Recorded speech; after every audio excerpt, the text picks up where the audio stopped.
Let's see. So ChatGPT, I'm going to start with kind of just a four-step formula. And I use this formula sometimes, and sometimes when I'm lazy and I just want a quick answer, I don't use it.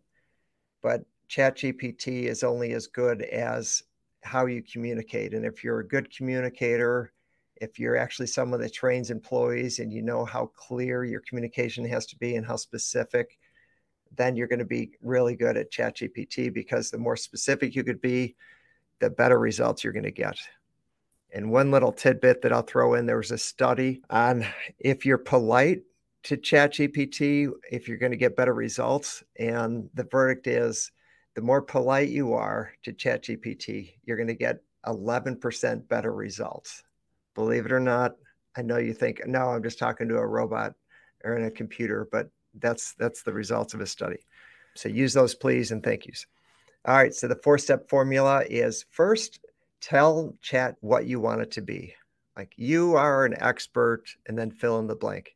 For some of these I have, you're an expert, like, human resource manager, or you're an expert like copywriter. Whatever you want it to be, tell it. I have an example here. You're an expert book reviewer. And then secondly, give it some kind of a context if need be. Like, what generally, like, what are you trying to do?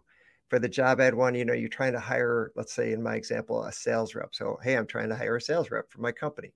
Okay, that general context is really helpful. And then third step, be really specific as far as what you want the end result to look like. So the more specific you can be, the better result you're going to get. And then number four, this is really helpful, because if you don't include this, typically it will not, it won't ask you questions. But say at the end, ask me any questions before you give me your best answer. Now, I'll make a comment on that one. Sometimes it comes back with way too many questions, and you're thinking, oh man, if I answered all those questions, I could do this myself. If there's too many questions, or you don't want to deal with the questions that it gives you, you can merely say, proceed with the information that you have, and it will spit out an answer, and it typically spits out a great answer.